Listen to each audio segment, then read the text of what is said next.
2-2.5 साल तकरीबन वहीं रहा मैं दनौदा। लेकिन मेन प्रेशर मेरा माँ बाप का था। मेरे माँ बाप से ही मेरा लगाव था, भाइयों से नहीं था। रेसलर भी रहा मैं, चैम्पियनशिप जीती, हरियाणा चैम्पियनशिप जीती, नेशनल चैम्पियनशिप जीती है। हाँ, हिमाचल केसरी का सेकंड में मेरा नंबर था। हरियाणा पुलिस की सिलेक्शन हो गई थी। जन्नी जने तो भक्त जने, या दाता या सूर, और नहीं तो जन्नी बांझ रहे काय गोया नूर। पंचदूणों की तपस्या की है, जलधारा भी की है, और मौन तपस्या भी करते हैं। बैठेगा जलधारा के अंदर आत्मा और परमात्मा का उसका ऐसा मिलन हो जाता है, उसके अंदर वो शरीर को भूल जाता है।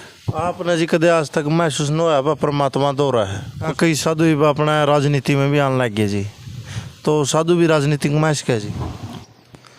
राम राम सारे भाइयों ने, मैं आपका भाई अनूप बेना खेड़ा।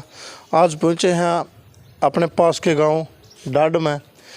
आज आपने एक साधु तो मिलावांगे जिसकी उम्र लगभग 60-65 साल है, और सब बात पूछा है साधु जी ने कितनी तपस्या करी है, जो कि हमने सुनना में आई है। बाबा जी ने पचदूनी तपस्या भी करी, मौन व्रत भी, और भी बहुत सी तपस्या करी है।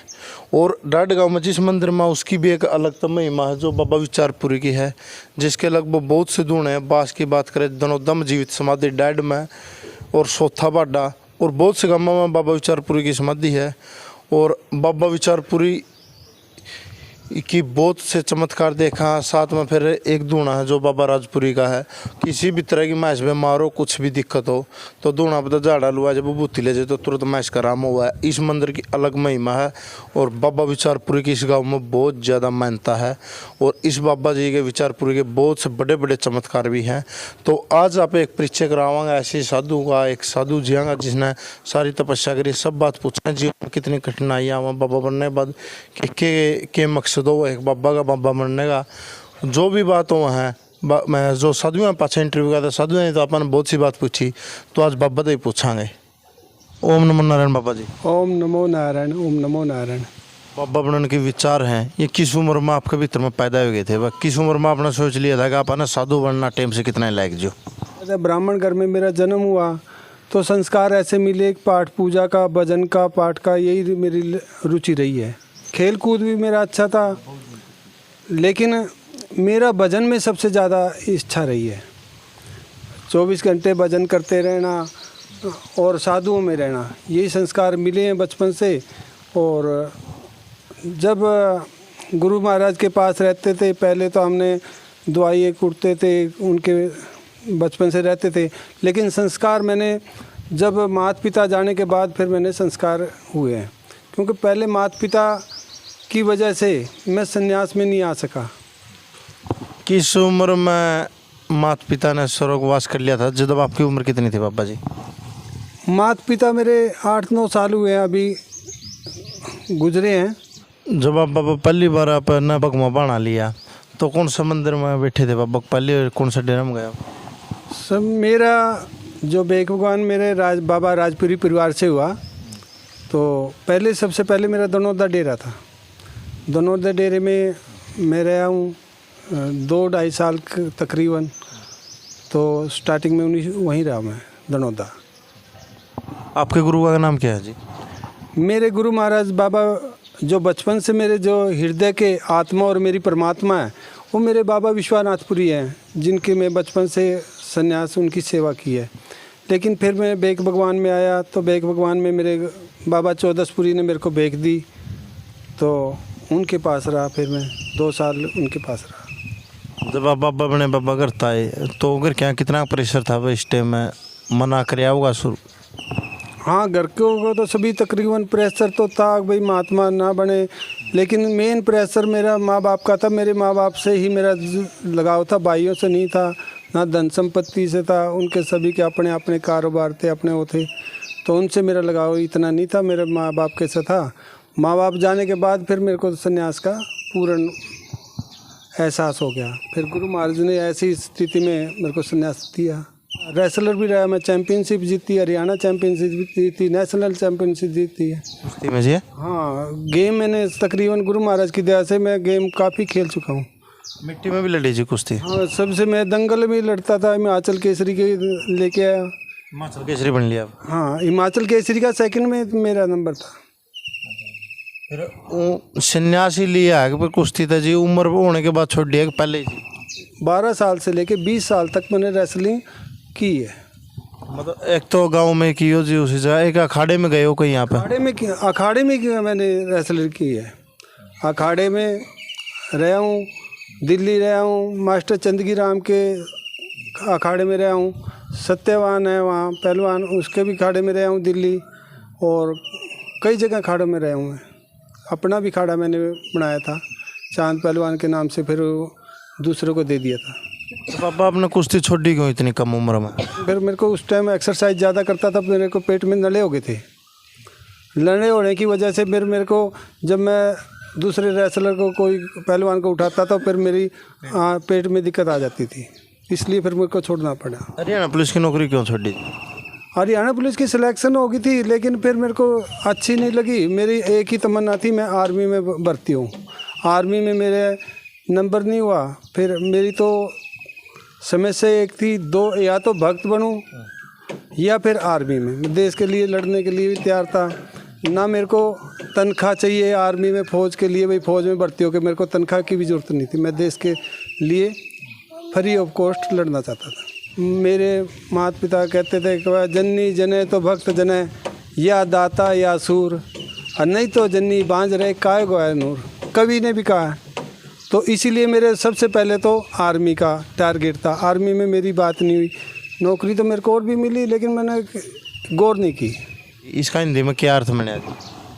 जन्नी जने, माता अगर पुत्र जने तो भक्त जने, और या जन्नी भक्त जने या दाता, या ऐसा हो कि दानी हो, ऐसा दान करने वाला हो जिसका नाम सदियों हांगराज कर्ण है, तो ऐसे दानी हो, या दाता या सूर, या सूरवीर हो, योद्धा हो जो देश के लिए मर जाए मिट जाए, बस उनके अंदर ही यही तमन्ना है हमारी, और कोई नहीं। हमारे को ना पैसे की जरूरत, ना किसी चीज़ की तमन्ना नहीं रही कभी। तपस्या कौन सी कर ली पापा जी आपने? तपस्या तो मेरे गुरु महाराज की कृपा रही है। तपस्या हम तो करने वाले के हैं, गुरु महाराज के आशीर्वाद है। मैं पंचदूणों की तपस्या की है, और जलधारा भी की है, और मौन तपस्या भी करते हैं।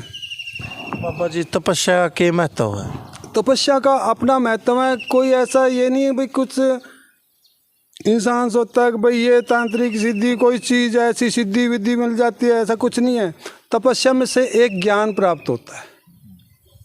जैसे जलधारा है, जलधारा के अंदर जब तपस्या करोगे, सच्चे दिल से बैठोगे, तो उसको जब बैठेगा जलधारा के अंदर, आत्मा और परमात्मा का उसका ऐसा मिलन हो जाता है, उसके अंदर वो शरीर को भूल जाता है कि बैठने के बाद ना तो मृत्यु का डर कि भाई मेरे को जलधारा से मैं ठंड में ज़्यादा मर जाऊंगा, तो उससे जब परमात्मा का ध्यान करते हैं, ऐसी ऊर्जा प्राप्त होती है जो परमात्मा के अंदर ध्यान रखती है। ना उसको शरीर में सर्दी लगती, ना उसको गर्मी लगती। जो ठंडा जल भी होता है वो भी ऐसे लगता है जैसे गर्म तो गिर रहा है। जब पहली बार पानी गिरा नहीं जी सरपंच जी, पहला मटका, तब सर्दी लगे जी? बिल्कुल सर्दी तो लगती है। जिस टाइम शुरू में जलधारा सर पे टपकती है, तो एक बारी तो ऐसा लगता है कि भाई फंस गया तू। एक दिन तो मेरे साथ ऐसे ही हुआ। मैं जलधारा में बैठा था, तो जलधारा में बैठा तो देखा एकदम जल ऐसे धारा बंधी, और मेरे सांस ऊपर के ऊपर और नीचे के नीचे हो गए। तो एकदम ऐसा हुआ, तो कहाँ फंस गया, भाग जा यहाँ से निकल के। लेकिन फिर गुरु महाराज ने बैठे बैठे वहीं से आशीर्वाद दिया, कहो बेटे का कुछ नहीं होता इसका दिन। फिर उससे ज्ञान प्राप्त हुआ। तो फिर उसके बाद जो उस समय मेरे को मिला, वो मेरे को कब तक कभी मिले ना मिले। वो ज्ञान ऐसा मिला तो भगवान से मेरे सीधे कॉन्टैक्ट थे, तो उनसे परमात्मा की लीनता होगी। ना मेरे को गर्मी लगी ना सर्दी लगी, ऐसा ही है। और जो ये तपस्या हुआ जी दूरने वाली, इसमें कितनी परेशानी हो?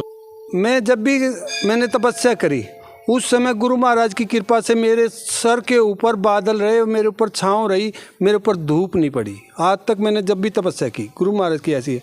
और बारिश का ठंडा ऐसा मौसम बना देता, मेरे को खुद ही सर्दी लगने लग जाती है वहाँ पे धुएं के अंदर जब मैं बैठता हूँ। बल्कि वो गीली बबूती चढ़ाते हैं ना, फिर मैं उनको बोलता हूँ भाई तुम इतनी ठंडी बबूती मत लगाया करो मेरे को वहाँ। बल्कि मेरे को ये सोचो कि भाई हाँ मेरे को ये धुएं की आग लगे तो मेरा ठंडक उतरे, ऐसा होता है। लेकिन उसकी सब लीला उसकी होती है, प्रभु की। और उसके बाद जब हमारी तपस्या पूर्ण हो जाती है तो बाहर निकलते हैं तो पैर रखने के लिए रखते हैं तो ऐसा लगता है जैसे आग ही आग है, धुएं में ठंड लगती है, ये जैसे कोई एसी के कमरे में बैठा है। इतना गुरु महाराज की कृपा होती है, ऐसा कुछ नहीं होता कि भाई जिसका विश्वास है उसके ऊपर उसका तो बाल बांका होने नहीं देता वो। जहाँ तक लगा जी सबसे औखी तपस्या मौन व्रत है जी। अगर कोई कुछ हो जाए किसी बात पर क्रोध हो जाओ भीतर की भीतर पीना ना बोलना या कोई कुछ बोल दे वो भी सहन करना। देखो जब मौन व्रत करता है तो जो शरीर की ऊर्जा सबसे इंसान की बोलने से ख़त्म होती है। आदमी जितना ज़्यादा बोलता है ना उसकी ऊर्जा उतनी जगह शाम तक बोलता रहेगा, वो आदमी ऐसा हो जाएगा टूट जाएगा शरीर। और जब उसकी तपस्या करेगा तो उसका मौन धारण हो जाएगा तो उसके अंदर इतनी पावर और ऊर्जा बढ़ जाएगी कि उसका ऑटोमेटिकली वो फूटने लग जाएगी। फूटेगी तो वो क्रोध के अंदर कुछ ना कुछ कह भी देगा, लेकिन उस समय उसको साधु को कंट्रोल करना है। अगर उस समय का जो वचन निकल गया और किसी को कुछ कह दिया वो पार है। वैसे भी साधु का पार है जो सत्य के ऊपर टिके हुए हैं, साधु जो भजनानंदी हैं, कर्म करते हैं दोनों टाइम तीनों टाइम, उनका तो माँ सरस्वती उनके कंठ विश्राम कर देती है और कंठ विश्राम करने के बाद ही साधु का वचन सत्य होता है। इसीलिए सब कुछ साधु के वाणी से डरते हैं लोग।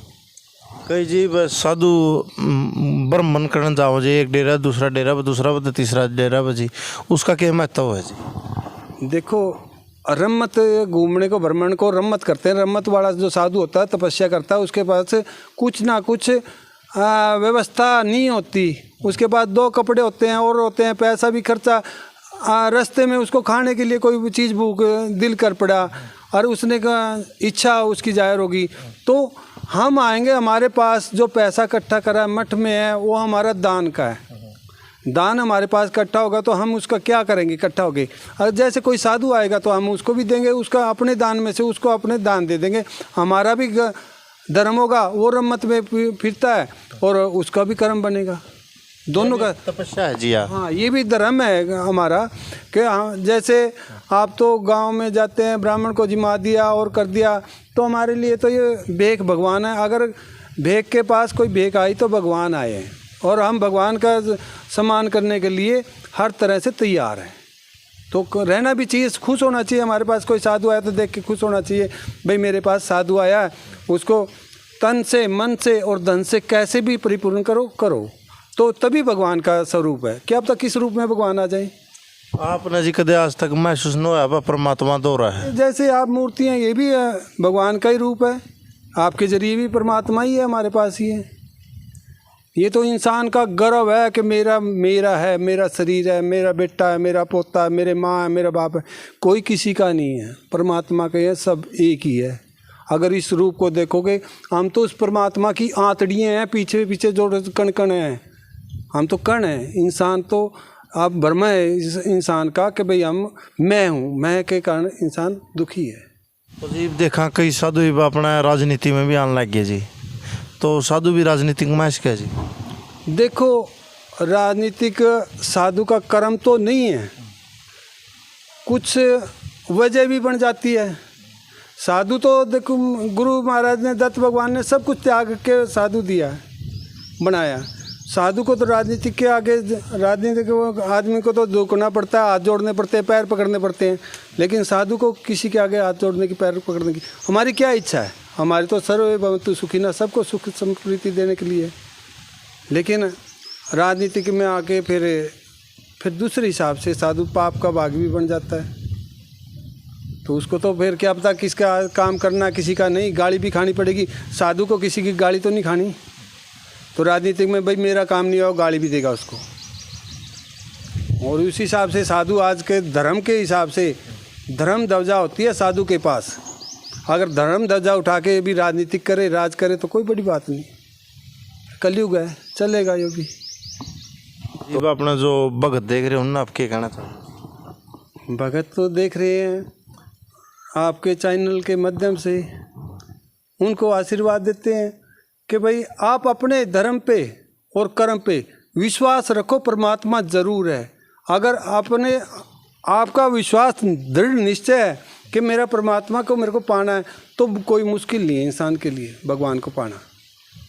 आज लोग कहते हैं कि परमात्मा को लाखों साल तपस्या करनी पड़ती है। जे अगर उसने आत्मा से परमात्मा को पुकार लिया, एक आत्मा से पुकार लिया परमात्मा को, तो उसको निश्चय ही परमात्मा मिलना निश्चय है। तो ये सुने आपने विजयपुरी जी का इंटरव्यू और किसा का लग गया वो आगे फिर आपने दो एक इंटरव्यू ऐसा ही किसी साधु जी लेके आवा है और कमेंट में अपनी राय जरूर दियो भाई किसा का लग गया, किसे के विचार लग गए और के पर्सन थे जो आप पूछना भूल गए जो अगले साधु को पूछा। तो इन्हीं शब्दों के साथ जय हिंद, जय भारत।